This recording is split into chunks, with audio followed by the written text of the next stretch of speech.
روایت میں ہے کہ یمن میں ایک قبیلہ آباد تھا جس کا سردار حاتم طائی تھا۔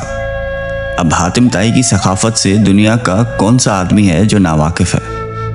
رسول اللہ صلی اللہ علیہ وآلہ وسلم کے زمانے میں کچھ لوگ جب قید ہو کر آئے اور آپ علیہ السلام کو یہ پتہ چلا کہ ان قیدیوں میں حاتم طائی کے قبیلے کی ایک خاتون بھی ہیں، تو حضور پاک صلی اللہ علیہ وآلہ وسلم نے ارشاد فرمایا کہ خاتون کو رہا کر دیا جائے۔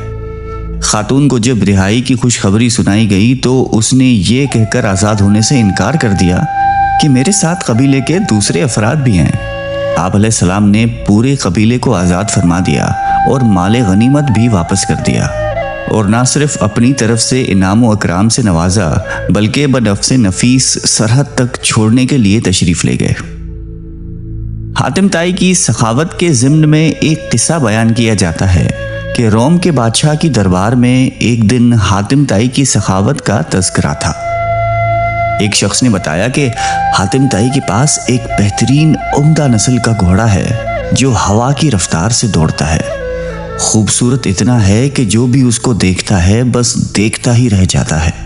حاتم طائی اور اس کے گھوڑے کی تعریف سن کر بادشاہ بولا کہ جب تک کسی آدمی کو آزمایا نہ جائے اس وقت تک اس کے بارے میں کوئی رائے قائم کرنا عقل اور شعور کے خلاف ہے۔ بادشاہ نے وزیر سے کہا کہ تم خود جاؤ اور حاتم طائی کی سخاوت کے بارے میں ہمیں معلومات فراہم کرو اور کسی ایسی چیز کا مطالبہ اس سے کرو جو اس کی نظر میں سب سے زیادہ قیمتی ہو۔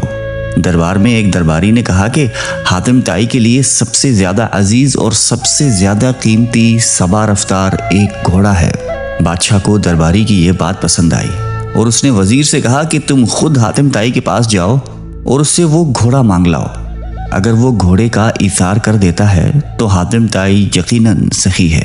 روم سے چلا ہوا یہ وفد منزلیں طے کرتا ہوا رات کے وقت حاتم طائی کے گھر پہنچا۔ جس وقت یہ وفد وہاں پہنچا موسلا دھار بارش ہو رہی تھی۔ گھپ اندھیرے میں بادلوں کی گرج ماحول کو خوفناک بنائے ہوئے تھی۔ ایسے خراب موسم میں کسی مہمان کی مہمان نوازی کرنا تو درکنار گھر سے نکلنا بھی ممکن نہیں تھا، لیکن حاتم طائی نے میزبانی کا حق ادا کیا اور مہمانوں کے تواضع اور آرام و آسائش کا پورا انتظام کیا۔ دسترخوان پر لذیذ بھنا ہوا گوشت کھا کر مہمان خوش ہوئے اور انہوں نے اپنے اندر سفر کی تھکان کی جگہ توانائی محسوس کی اور گہری نیند سو گئے۔ صبح کے وقت جب بارش تھم چکی تھی تو ہر چیز دھلی ہوئی اور صاف نظر آ رہی تھی۔ ناشتے کے دوران وزیر نے مہمان نوازی اور اظہار تشکر کے بعد اپنے آنے کا مقصد بیان کیا۔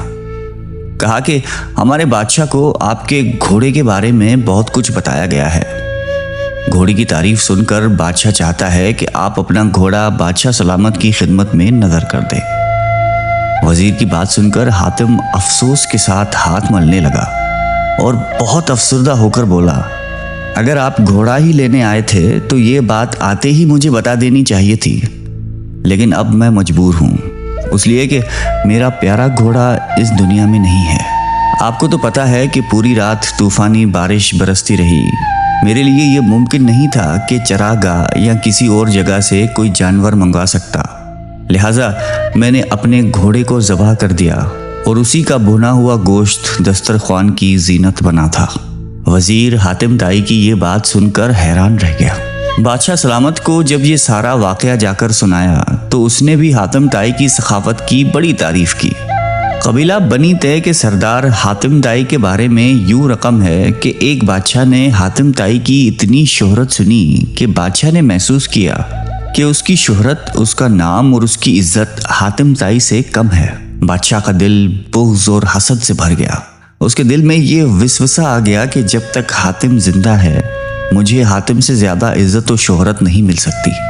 شیطانی ذہن کو استعمال کرتے ہوئے اس نے ایک چالاک، فساد پسند اور لالچی شخص کو اس بات پر مامور کیا کہ وہ حاتم کو قتل کر کے اس کا سر اٹھا لائے۔ کرائے کا یہ دہشت گرد اور قاتل شخص اپنے ترکش کو تیروں سے بھر کر اور تیز دھار تلوار کو میان میں رکھ کر حاتم طائی کے ملک کی طرف روانہ ہو گیا۔ جب وہ حاتم طائی کے علاقے میں پہنچا تو اس کی ملاقات ایک خوش گفتار، خوش مزاج اور بڑے ہی پرسکون شخص سے ہوئی۔ یہ شخص کرائے کے قاتل کو مسافر سمجھ کر اپنے گھر لے گیا۔ اور ایسے پیار اور خلوص سے اس کی تواضع کی کہ کرائے کا قاتل اس کا گرویدہ ہو گیا۔ دوسرے دن جب مہمان نے رخصت ہونا چاہا تو خوش گفتار اور خوش اخلاق میزبان نے اصرار کیا کہ مہمان ابھی چند روز اور قیام کرے اور مزید خدمت کرنے کا موقع دے۔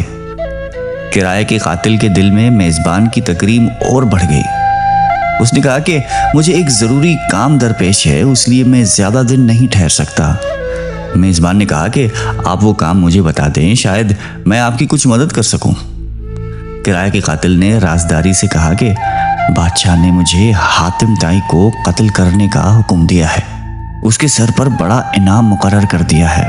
اگر آپ حاتم طائی کو جانتے ہیں تو مجھے اس کا پتہ بتا دیں۔